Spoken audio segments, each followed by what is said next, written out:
ओम श्री साईनाथाय नमः। अध्याय 6 प्रारंभ।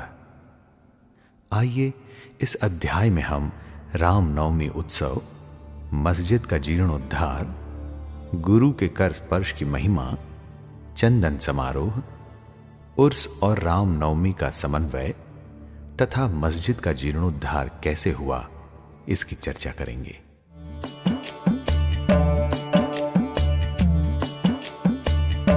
गुरु के कर स्पर्श का आज करे गुणगान, राम नवमी और उर्स मनाना साईं की पहचान।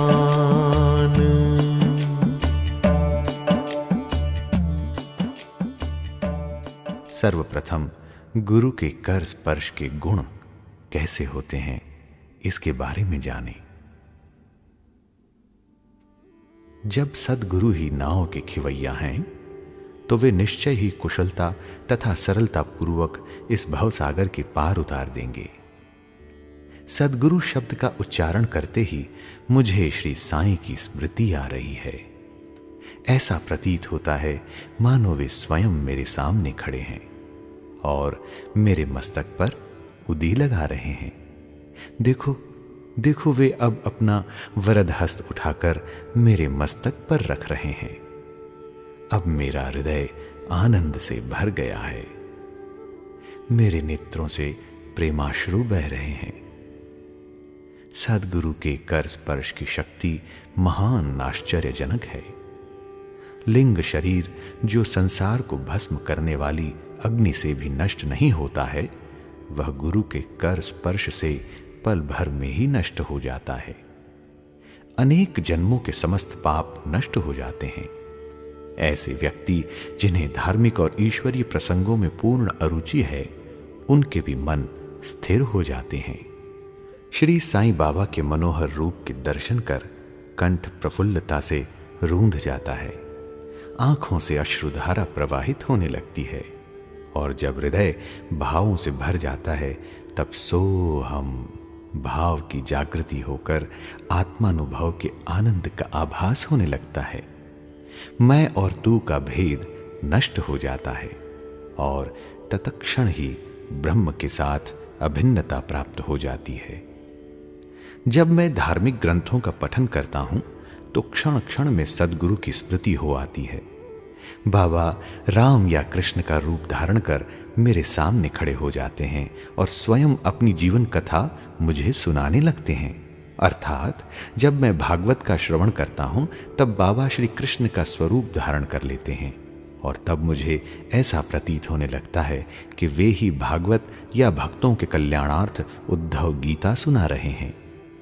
जब कभी भी मैं किसी से वार्तालाप किया करता हूं तो मैं बाबा की कथाओं को ध्यान में लाता हूं, जिससे मैं उनका उपयुक्त अर्थ समझाने में सफल हो सकूं। तब एक शब्द या वाक्य की रचना भी नहीं कर पाता हूं, परंतु जब वे स्वयं कृपा कर मुझसे लिखवाने लगते हैं तब फिर उसका कोई अंत नहीं होता। जब भक्तों में अहंकार की वृद्धि होने लगती है तो वे शक्ति प्रदान कर उसे अहंकार शून्य बनाकर अंतिम ध्येय की प्राप्ति करा देते हैं तथा उसे संतुष्ट कर अक्षय सुख का अधिकारी बना देते हैं।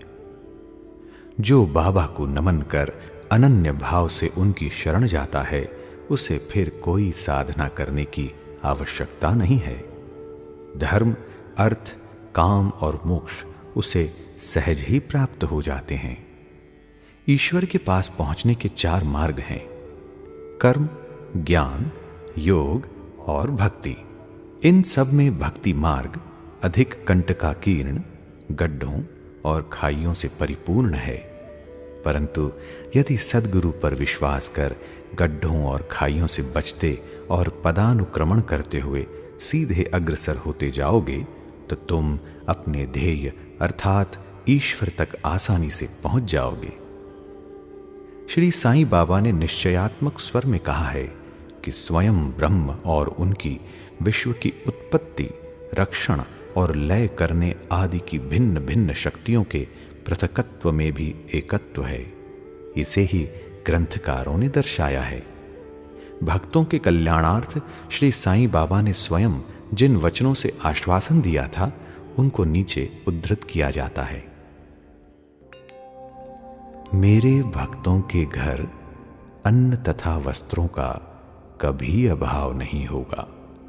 ये मेरा वैशिष्ट्य है कि जो भक्त मेरी शरण आ जाते हैं और अंतःकरण से मेरे उपासक हैं, उनके कल्याणार्थ मैं सदैव चिंतित रहता हूं। कृष्ण भगवान ने भी गीता में यही समझाया है। इसलिए भोजन तथा वस्त्र के लिए अधिक चिंता न करो। यदि कुछ मांगने की अभिलाषा है तो ईश्वर को ही मांगो। सांसारिक मान व उपाधियां त्याग कर ईश कृपा तथा अभयदान प्राप्त करो और उन्हीं के द्वारा सम्मानित हो। सांसारिक साधनों से कुपथगामी मत बनो। अपने इष्ट को दृढ़ता से पकड़े रहो। समस्त इंद्रियों और मन को ईश्वर चिंतन में प्रवृत्त रखो। किसी पदार्थ से आकर्षित न हो। सदैव मेरे स्मरण में मन को लगाए रखो, ताकि वह देह, संपत्ति व ऐश्वर्य की ओर प्रवृत्त न हो। तब चित्त स्थिर, शांत व निर्भय हो जाएगा। इस प्रकार की मनः स्थिति प्राप्त होना इस बात का प्रतीक है कि वह सुसंगति में है। यदि चित्त की चंचलता नष्ट न हुई तो उसे एकाग्र नहीं किया जा सकता।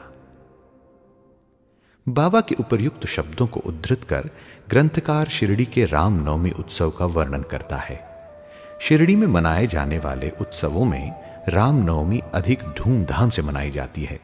अतएव इस उत्सव का पूर्ण विवरण, जैसा कि साईं लीला पत्रिका 1925 के पृष्ठ 197 पर प्रकाशित हुआ था, यहां संक्षेप में दिया जाता है। प्रारंभ। कोपर गांव में श्री गोपाल राव गुंड नाम के एक इंस्पेक्टर थे। वे बाबा के परम भक्त थे। उनकी 3 स्त्रियां थीं, परंतु एक के भी संतान न थी। श्री साईं बाबा की कृपा से उन्हें एक पुत्र रत्न की प्राप्ति हुई और इस हर्ष के उपलक्ष्य में सन 1897 में उन्हें विचार आया कि शिरडी में मेला अथवा उर्स भरवाना चाहिए। उन्होंने ये विचार शिरडी के अन्य भक्त तात्या पाटिल, दादा कोते पाटिल और माधव राव के समक्ष विचारणार्थ प्रकट किया। उन सभी को यह विचार अति रुचिकर प्रतीत हुआ तथा उन्हें बाबा की भी स्वीकृति और आश्वासन प्राप्त हो गया। उर्स भरने के लिए सरकारी आज्ञा तो आवश्यक थी, इसलिए एक प्रार्थना पत्र कलेक्टर के पास भेजा गया, परंतु ग्राम कुलकर्णी के आपत्ति उठाने के कारण स्वीकृति प्राप्त न हो सकी। परंतु बाबा का आश्वासन तो प्राप्त हो ही चुका था, अतः पुनः प्रयत्न करने पर स्वीकृति भी प्राप्त हो गई। बाबा की अनुमति से रामनवमी के दिन उर्स भरना निश्चित हुआ। ऐसा प्रतीत होता है कि कुछ निष्कर्ष ध्यान में रखकर ही उन्होंने ऐसी आज्ञा दी थी, अर्थात उर्स व रामनवमी के उत्सवों का एकीकरण तथा हिंदू मुस्लिम एकता, जो भविष्य की घटनाओं से ही स्पष्ट है कि यह ध्येय पूर्ण सफल हुआ।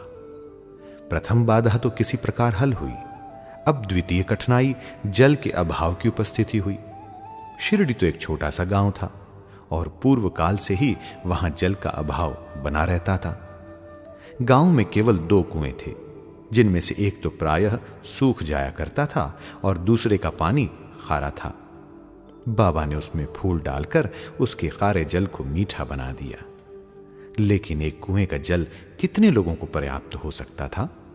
इसलिए तात्या पाटिल ने बाहर से जल मंगवाने का प्रबंध किया। लकड़ी व बांसों की कच्ची दुकानें बनाई गईं तथा कुश्तियों का भी आयोजन किया गया। गोपाल राव गुंड के एक मित्र दासू अन्ना कासार अहमदनगर में रहते थे। वे भी संतानहीन होने के कारण दुखी थे। श्री साईं बाबा की कृपा से उन्हें भी एक पुत्र रत्न की प्राप्ति हुई थी। श्री गुंड ने उनसे एक ध्वज देने को कहा। एक ध्वज जागीरदार श्री नाना साहेब निमोणकर ने भी दिया। ये दोनों ध्वज बड़े समारोह के साथ गांव में से निकाले गए और अंत में उन्हें मस्जिद, जिसे बाबा द्वारका माई के नाम से पुकारते थे, उसके कोनों पर फहरा दिया गया। ये कार्यक्रम अभी भी पूर्ववत ही चल रहा है। आइए अब चंदन समारोह का आनंद लेते हैं। इस मेले में एक अन्य कार्यक्रम का भी श्री गणेश हुआ, जो चंदनोत्सव के नाम से प्रसिद्ध है। ये कोरहल के एक मुस्लिम भक्त श्री अमीर शक्कर दलाल के मस्तिष्क की सूझ थी। प्रायः इस प्रकार का उत्सव सिद्ध मुस्लिम संतों के सम्मान में ही किया जाता है। बहुत सा चंदन घिसकर और बहुत सी चंदन धूप थालियों में भरी जाती है तथा लोबान जलाते हैं और अंत में उन्हें मस्जिद में पहुंचाकर जुलूस समाप्त हो जाता है। थालियों का चंदन और धूप नीम पर और मस्जिद की दीवारों पर डाल दिया जाता है। इस उत्सव का प्रबंध प्रथम 3 वर्षों तक श्री अमीर शक्कर ने किया और उसके पश्चात उनकी धर्मपत्नी ने किया। इस प्रकार हिंदुओं द्वारा ध्वज व मुसलमानों के द्वारा चंदन का जुलूस एक साथ चलने लगा और अभी तक उसी तरह चल रहा है। आइए अब बाबा के द्वारा किए गए प्रबंध के बारे में जानें। रामनवमी का दिन श्री साईं बाबा के भक्तों को अत्यंत ही प्रिय और पवित्र है। कार्य करने के लिए बहुत से स्वयं सेवक तैयार हो जाते थे और वो मेले के प्रबंध में सक्रिय भाग लेते थे। बाहर के समस्त कार्यों का भार तात्या पाटिल और भीतर के कार्यों को श्री साईं बाबा की एक परम भक्त महिला राधा कृष्ण माई संभालती थी। इस अवसर पर उनका निवास स्थान अतिथियों से परिपूर्ण रहता और उन्हें सब लोगों की आवश्यकताओं का भी ध्यान रखना पड़ता था। साथ ही वे मेले की समस्त आवश्यक वस्तुओं का भी प्रबंध करती थीं। दूसरा कार्य जो वे स्वयं खुशी से किया करती थी वो था मस्जिद की सफाई करना, चूना पोतना आदि। मस्जिद की फर्श तथा दीवारें निरंतर धूनी जलने के कारण काली पड़ गई थीं। जब रात्रि को बाबा चावड़ी में विश्राम करने चले जाते तब वे ये कार्य कर लिया करती थी। समस्त वस्तुएं धूनी सहित बाहर निकालनी पड़ती थीं और सफाई व पुताई हो जाने के पश्चात पूर्ववत सजा दी जाती थी। बाबा का अत्यंत प्रिय कार्य गरीबों को भोजन कराना भी इस कार्यक्रम का एक अंग था। इस कार्य के लिए बृहद भोज का आयोजन किया जाता था और अनेक प्रकार की मिठाइयां बनाई जाती थीं। ये सब कार्य राधा कृष्ण माई के निवास स्थान पर ही होता था। बहुत से धनाढ्य व श्रीमंत भक्त इस कार्य में आर्थिक सहायता पहुंचाते थे। आइए अब उर्स का रामनवमी के त्योहार में समन्वय कैसा हुआ इसके बारे में जानें। सब कार्यक्रम इसी तरह उत्तम प्रकार से चलता रहा और मेले का महत्व शनह शनह बढ़ता ही गया।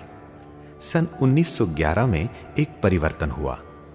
एक भक्त कृष्णराव जोगेश्वर भीष्म अमरावती के दादा साहेब खापर्डे के साथ मेले के एक दिन पूर्व शिरडी के दीक्षित वाड़े में आकर के ठहरे। जब वे दालान में लेटे हुए विश्राम कर रहे थे तब उन्हें एक कल्पना सूझी। इसी समय श्री लक्ष्मण राव उपनाम काका महाजनी पूजन सामग्री लेकर मस्जिद की ओर जा रहे थे।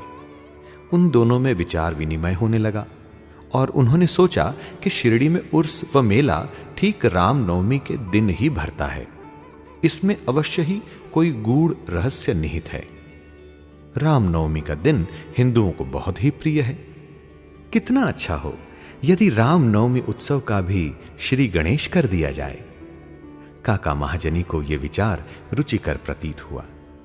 अब मुख्य कठिनाई हरिदास के मिलने की थी, जो इस शुभ अवसर पर कीर्तन व ईश्वर गुणानुवाद कर सकें। परंतु भीष्म ने इस समस्या को हल कर दिया। उन्होंने कहा कि मेरा स्वरचित राम आख्यान, जिसमें राम जन्म का वर्णन है, तैयार हो चुका है। मैं उसका ही कीर्तन करूंगा और तुम हारमोनियम पर साथ करना तथा राधा कृष्ण माई सूंठवड़ा यानी सोंठ का शक्कर मिश्रित चूर्ण तैयार कर देंगी। तब वे दोनों शीघ्र ही बाबा की स्वीकृति प्राप्त करने हेतु मस्जिद को गए। बाबा तो अंतर्यामी थे। उन्हें तो सब ज्ञान था कि वाड़े में क्या क्या हो रहा है। बाबा ने महाजनी से प्रश्न किया, वहां क्या चल रहा था? इस आकस्मिक प्रश्न से महाजनी घबरा गए और बाबा के शब्दों का अभिप्राय न समझ सकने के कारण वे स्तब्ध होकर खड़े रह गए। तब बाबा ने भीष्म से पूछा, क्या बात है? भीष्म ने रामनवमी उत्सव मनाने का विचार बाबा के समक्ष प्रस्तुत किया तथा स्वीकृति देने की प्रार्थना की। बाबा ने भी सहर्ष अनुमति दे दी। सभी भक्त हर्षित हुए और राम जन्मोत्सव मनाने की तैयारियां करने लगे। दूसरे दिन रंग बिरंगी झंडियों से मस्जिद सजा दी गई। श्रीमती राधा कृष्ण माई ने एक पालना लाकर बाबा के आसन के समक्ष रख दिया और फिर उत्सव प्रारंभ हो गया। भीष्म कीर्तन करने को खड़े हो गए और महाजनी हारमोनियम पर उनका साथ करने लगे। तभी बाबा ने महाजनी को बुलवा लिया। यहां महाजनी शंकित थे कि बाबा उत्सव मनाने की आज्ञा देंगे या नहीं, परंतु जब वे बाबा के समीप पहुंचे तो बाबा ने उनसे प्रश्न किया, ये सब क्या है? ये पालना क्यों रखा गया है? महाजनी ने बतलाया कि रामनवमी का कार्यक्रम प्रारंभ हो गया है और इसी कारण यह पालना यहां रखा गया है। बाबा ने निंबर पर से 2 हार उठाए।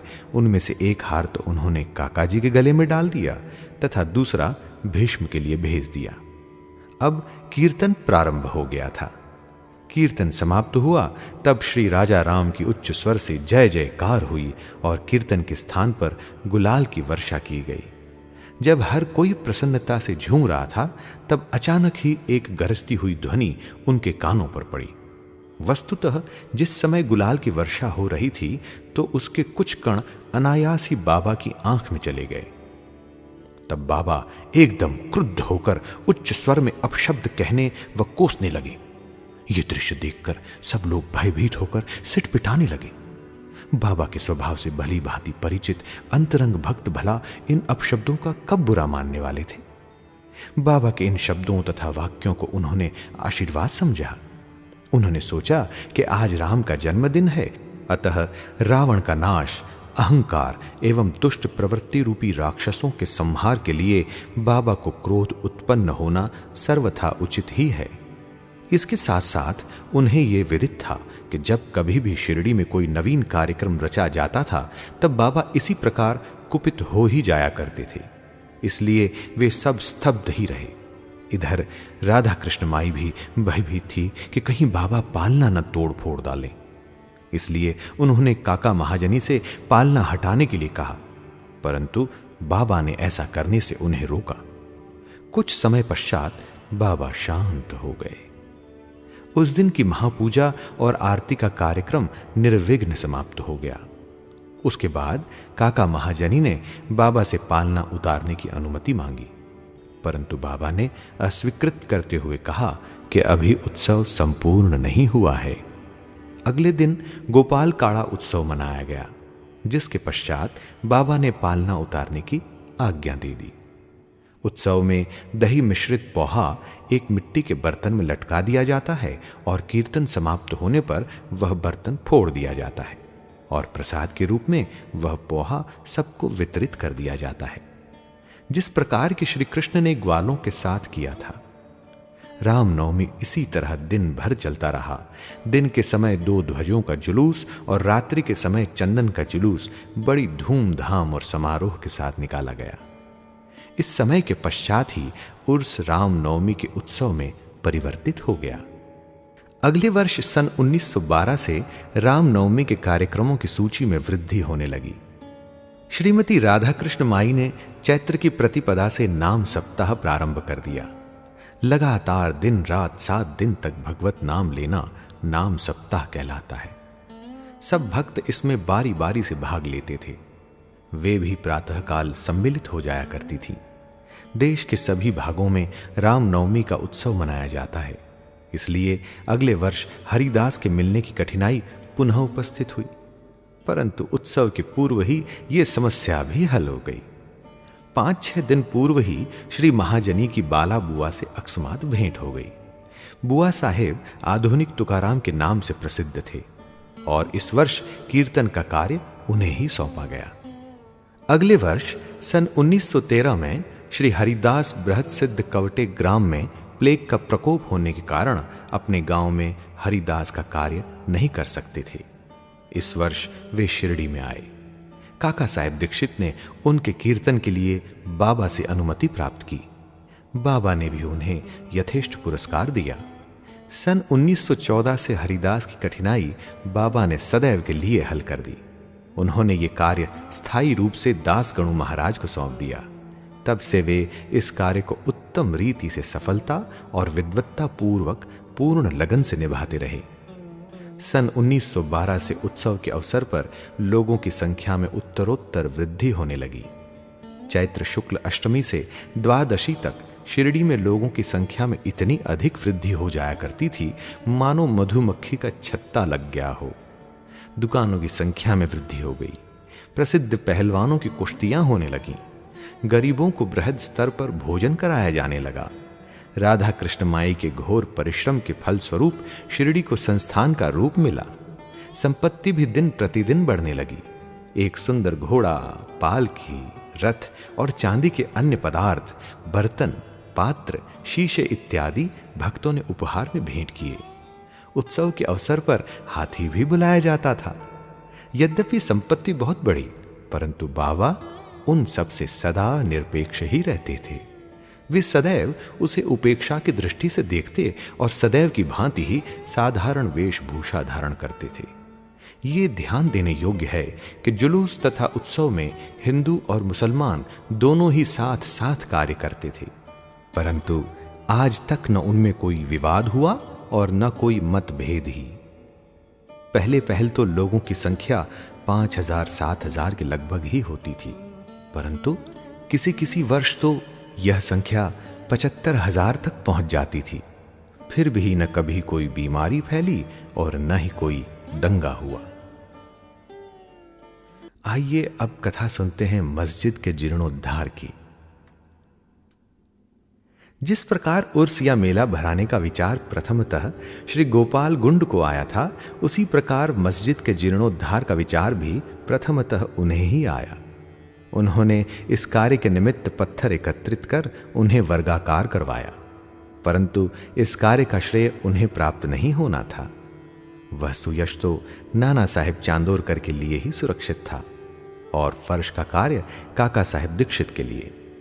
प्रारंभ में बाबा ने इन कार्यों के लिए स्वीकृति नहीं दी, परंतु स्थानीय भक्त महालसापति के आग्रह करने से बाबा की स्वीकृति प्राप्त हो गई और एक रात में ही मस्जिद का पूरा फर्श बन गया। अभी तक बाबा एक टाट के टुकड़े पर ही बैठते थे, अब उस टाट के टुकड़े को वहां से हटाकर उसके स्थान पर एक छोटी सी गादी बिछा दी गई। सन 1911 में सभा मंडप भी घोर परिश्रम के उपरांत ठीक हो गया। मस्जिद का आंगन बहुत छोटा तथा असुविधाजनक था। काका साहेब दीक्षित आंगन को बढ़ाकर उसके ऊपर छप्पर बनवाना चाहते थे।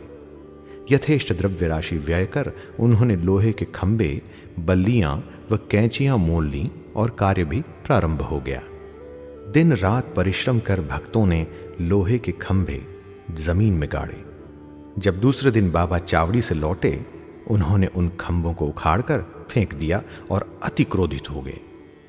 वे एक हाथ से खंभा पकड़कर उसे उखाड़ने लगे और दूसरे हाथ से उन्होंने तात्या का साफा उतार लिया और उसमें आग लगाकर गड्ढे में फेंक दिया। बाबा के नेत्र जलते हुए अंगारे के सदृश लाल हो गए। किसी को भी उनकी ओर आंख उठाकर देखने का साहस नहीं होता था। सभी बुरी तरह भयभीत होकर विचलित होने लगे कि अब क्या होगा। भागोजी शिंदे कुछ साहस कर आगे बढ़े, पर बाबा ने उन्हें धक्का देकर पीछे ढकेल दिया। माधवराव की भी वही गति हुई। बाबा ने उनके ऊपर भी ईंट के ढेले फेंकने लगे। जो भी उन्हें शांत करने गया, उसकी वही दशा हुई। कुछ समय के पश्चात क्रोध शांत होने पर बाबा ने एक दुकानदार को बुलाया और एक जरीदार फेंटा खरीदकर अपने हाथों से उसे तात्या के सिर पर बांधने लगे, जैसे उन्हें विशेष सम्मान दिया गया हो। यह विचित्र व्यवहार देखकर भक्तों को आश्चर्य हुआ। वे समझ नहीं पा रहे थे कि किस अज्ञात कारण से बाबा इतने क्रोधित हुए। उन्होंने तात्या को क्यों पीटा और तत्क्षण ही उनका क्रोध क्यों शांत हो गया।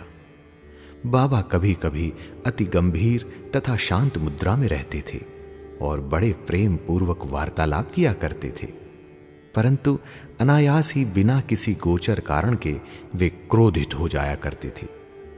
ऐसी अनेक घटनाएं देखने में आ चुकी हैं, परंतु मैं इसका निर्णय नहीं कर सकता कि उनमें से कौन सी लिखूं और कौन सी छोड़ूं। अतः जिस क्रम से वे याद आती जाएंगी उसी प्रकार उनका वर्णन किया जाएगा।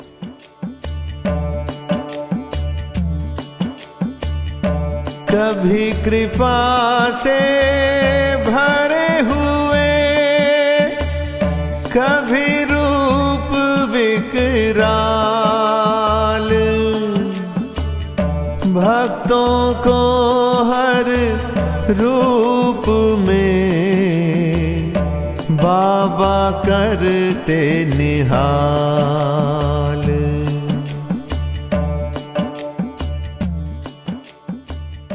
अगले अध्याय में बाबा यवन हैं या हिंदू, इसका विवेचन किया जाएगा तथा उनके योग, साधन, शक्ति और अन्य विषयों पर भी विचार किया जाएगा। श्री सद्गुरु साईनाथार्पणमस्तु। शुभम भवतु। सप्ताह पारायण प्रथम विश्राम। ओम श्री साईनाथाय नमः। साई नारायण नारायण हरि हरि।